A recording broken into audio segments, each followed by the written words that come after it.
কিও ভাতিজারা, কি অবস্থা? আলহামদুলিল্লাহ, আমরা ভালো আছি। এইভাবে বসে থেকে সময় নষ্ট না কইরা তোমরা তো ইউরোপে গেলেও পারো, তোমাদের লগের বন্ধু বান্ধব বিদেশ গিয়া ভালো টাকা ইনকাম করতেছে, ভালো বাড়ি গাড়ি করতেছে। তোমরা যাইতে চাইলে বিকেলে আমার সাথে দেখা করো। শাওন চাচা তো কথাটা বলছে, ভালো জন্যই বলছে, চল বাড়িতে যাই বুঝি গে।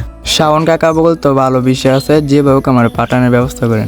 বাইরে আমরা তো গরিব মানুষ, যেভাবে হোক পাশের জমিটা বন্ধক দেয়া তোরা পাঠানোর ব্যবস্থা করতেছি। চেয়ারম্যান সাহেব, আমার ছোট ভাইটাকে তো বিদেশ পাঠানোর জন্য বলছিলাম, তো আমার তো বেশি একটা টাকা পয়সা নাই, তো আমাকে বাড়ি ঘরটা বন্ধক দিল, কিছু টাকা দেন। তুমি তো আইসো এমন টাইমে টাকা পয়সা অত বেশি একটা নাই তো। আচ্ছা যাক, তুমি যেহেতু আইসো টাকা পয়সা ম্যানেজ করবো, তবে টাকা পয়সা কিন্তু সময় মতো দিতে হইব। সময় মতো না দিলে বাড়ি ঘর দখল করে যাবো। এ কথাটা যেন মনে। আমাদেরকে কি কাজ দিবেন? আরে ভাতিজা, তোমরা কোনো চিন্তাই করো না, এই শীতলে কাজ দিব, মাসে 80-90 হাজার টাকা বেতন পাইবা।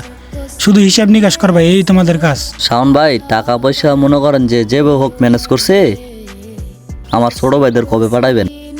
এই তো ডিসেম্বর মাসের 1 তারিখে ফ্লাইট দিয়ে দিব, 15-20 দিন তো সময় লাগে বিদেশ যেতে। আচ্ছা ভাই, ঠিক আছে, তাইলে আসি। হ্যাঁ, আপনি যে নাম্বারটিতে কল করেছেন তাতে এই মুহূর্তে সংযোগ দেওয়া সম্ভব হচ্ছে না। নাম্বার তো বন্ধ, মনে হয় টাকা পয়সা সব মার খেয়ে ফেলাইছি।